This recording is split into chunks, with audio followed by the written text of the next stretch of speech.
As we prepare for the offering, I'd like to draw your attention to the yellow cards in the pew backs in front of you. If you find yourself in a situation that could use some care from one of our lay pastoral ministers, please fill out a card and place it in the offering plate as it passes. And I believe I saw Sonia here is our lay pastoral minister today. Regarding our offering, each month we are pleased to be able to partner with organizations whose values dovetail with our own. This month we are sharing the plate with the League of Women Voters of the Pikes Peak region. The League is a nonpartisan, 100% volunteer-led organization supporting voter education, engagement, and equity of voting rights in our community. Work is done at the local, state, and national level to promote civic engagement through public forums and voter registration drives. The League advocates on policy issues by taking positions on open space, water quality, healthcare, and other topics. All Souls will donate our plate sharing funds to support this work.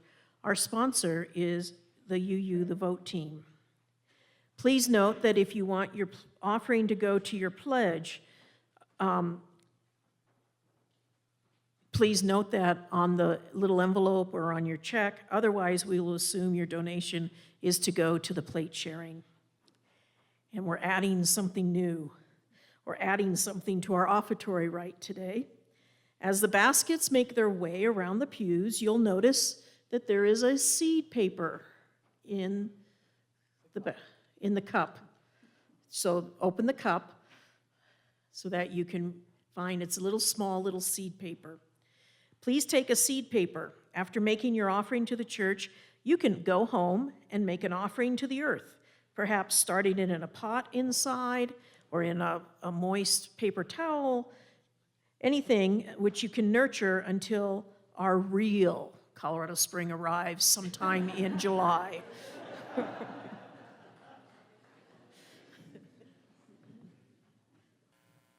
In the Northern Hemisphere, the vernal equinox was just this past Thursday, the first day of spring, the moment when the sun is directly above the equator and day and night are nearly equal all over the world.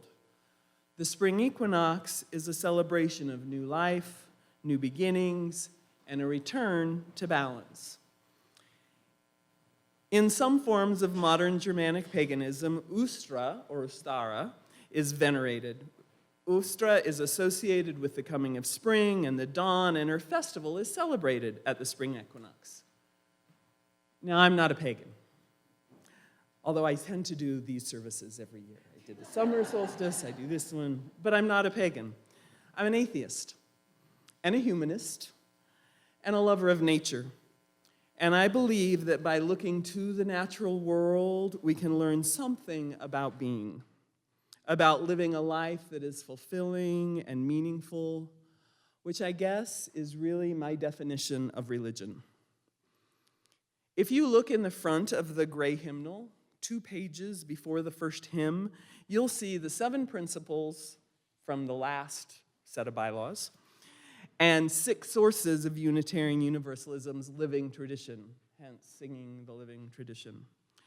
When I first served on All Souls worship team with Reverend Ellen Johnson Fay, these sources were a guide, one of many for planning of services.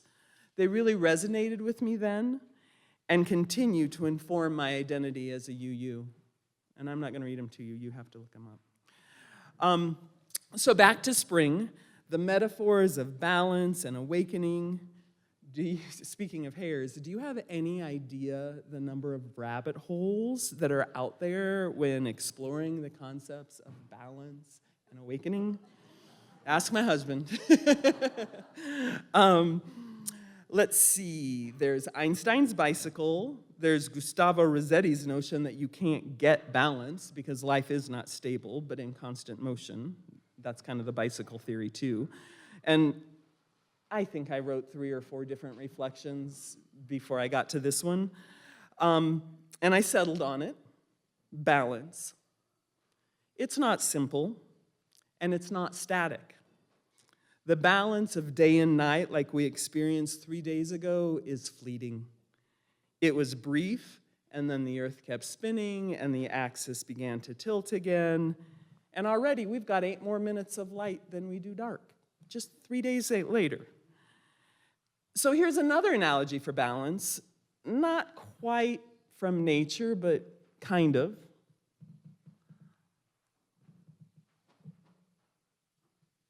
It highlights the elusiveness of balance and the non-binary nature of it, even though that's a banned word now. Even though we so often think of a seesaw when we think of balance, of dark and light, of being and doing, of stillness and movement, cognition, embodiment, of yin and yang. But maybe balance is like a lava lamp. Your energy flows to whatever the priority is in a moment, a day, a week, or even longer. Later, it flows to other areas. I particularly like this since much has been made in recent years of work-life balance. As Justin Lincoln shared with me when we were discussing this idea, that phrase implies that work is not part of life, that it's something we do apart from living. Think about this. If you consider what it is in life that gives you energy, what drains you of energy, and how you can restore yourself when you are depleted, you can experience some kind of balance. But sometimes you have to soften your gaze, as you might standing like a tree. Because softening your gaze lets you look at your life in a broader context. In the season of your life when you have young children, your balance will look a lot different than it does as you're entering retirement. And so softening the gaze, as one does in yoga, when we are trying to achieve physical, spiritual balance, can help us achieve that life balance.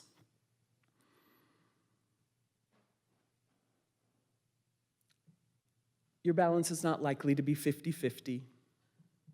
Being with kids is really energizing for me. I love it. Being in the classroom gets the lava flowing into my heart, and it gives me the boost that I need to do some other tasks for work that aren't quite as energizing. Another thing I love to do is to entertain, and that can take a lot of energy for me. I enjoy finding recipes and cooking food for friends and family to enjoy, and I do like having a clean house, not necessarily the cleaning of the house. And when I'm done and I enjoy being with all the people. And when I'm done entertaining, having a party, hosting a holiday meal, I need to just relax. I just need to rejuvenate. And then there are other life activities, whether they be work or otherwise, that are more like obligations. I don't necessarily like doing them, but I know they're necessary. And I know that I can experience some satisfaction from completing them. And then I go for a walk with the dogs, or sing in choir, or play tennis, or do some other thing that will restore that energy that has been depleted. And all of this can bring me into balance. Kristen King is another local author.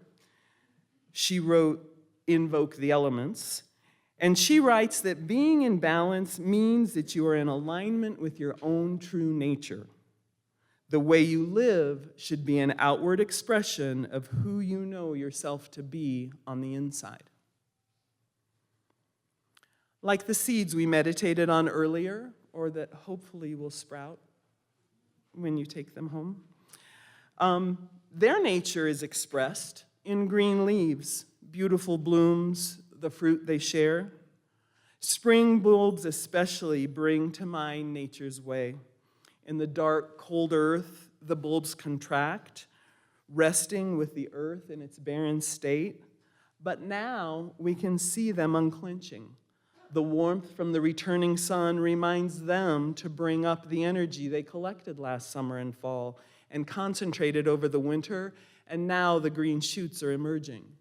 And the sun will feed the plants through those leaves. The flowers will appear in the next several weeks. With the spring equinox, your spirit is waking up too. It's waking up with new ideas and new dreams for your life.